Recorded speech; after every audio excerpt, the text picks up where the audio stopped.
देखिए, मैं उस ऑपोजिशन का हिस्सा नहीं हूँ और वो क्या करते हैं क्या नहीं करते वो जाने, उनका काम जाने। मैं सिर्फ इतना समझती हूँ कि मैंने 18 साल में ऐसे नहीं देखा है जिस तरीके से ये हाउस चलाया जा रहा है।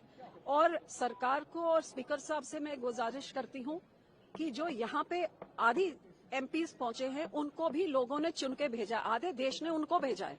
सिर्फ सरकार को नहीं देशवासियों ने चुना है, ऑपोजिशन को भी चुना है। और चुना इसलिए कि हम वहां जाके लोगों की आवाज उठाएं और सरकार की गलत नीतियों के बारे में सरकार को जगाएं। पर जे आप बोलने ही नहीं देंगे तो फिर इस हाउस में लोगों का पैसा खर्चा क्यों किया है आपने?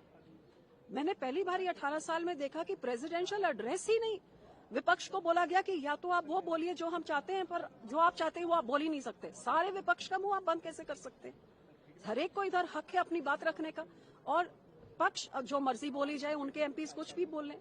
तो कभी आप सारे एमपीज को बाहर निकाल के 145 एमपीओ को बाहर निकाल के आप बिल पास कर देते हैं, कभी आप ऐसे प्रेसिडेंशियल एड्रेस में बोलने नहीं देते। अब इतना जरूरी चीज ये यूएस टैरिफ डील में जो मिसलीड किया गया देशवासियों को, जहां सीधे सीधे व्हाइट हाउस के इसमें बोला है कि इंडिया ने सारे टैरिफ्स एग्रीकल्चर प्रोड्यूस में जो उसमें जो एनिमल फीड बनता है, एनिमल फीड में उधर गेहूं, मक्का, राइस, ये सब उसमें जाता है। एथेनॉल में से, कई सारे फ्रेश फ्रूट्स में से, नट्स में से, सब में से जीरो टैरिफ कर दिया है। तो वो जो एक सेफ गार्ड होती थी, आपने तो एंट्री दे दी। और किसान, अब एप्पल वाले किसान पूछे पहाड़ों में क्या किसान, हिंदुस्तानी एप्पल का क्या हुआ जब से विदेशी एप्पल आया है? अब इसी तरह एनिमल फीड के राही मॉडिफाइड, जीएम मॉडिफाइड सारा कुछ आ जाएगा। तो जो देश के किसानों से खरीदते थे, एथेनॉल बनता था हमारे किसान के पूरे, सब आपने जीरो कर दिया है। तो उन देशों में तो किसानों को 80-85% तक सब्सिडाइज करते हैं। उनके प्राइसेस के साथ हमारे किसान कहाँ कम्पीट कर सकते, जिनको तो एमएसपी तक भी नहीं मिलता है पूरा।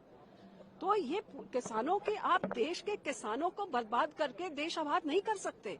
इतनी $1 ट्रिलियन इकोनॉमी का क्या करना है जब 50% जो गांव में बैठती है जनता, जो उनकी रोजी पर लात मारेंगे? तो ये एंट्री देने की जरूरत क्या थी, ये घुटने टेकने की जरूरत क्या थी, जो आज तक किसी सरकार ने नहीं किया? बहुत जरूरी मुद्दा है जिसका जवाब सरकार को देना चाहिए। पार्टी का क्या स्टैंड रहेगा अगर विपक्ष के द्वारा नो कॉन्फिडेंस मोशन स्पीकर के खिलाफ मूव किया जाता है? देखिए, ये मेरी पार्टी फैसला करेगी, मैं विपक्ष का हिस्सा नहीं हूँ।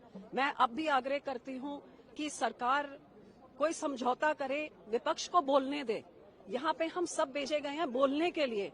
जी, आप बोलने में ही बैन, गैग लगा देंगे, बैन लगा देंगे, तो ये क्यों बनाया ये फिर पार्लियामेंट नया वाला?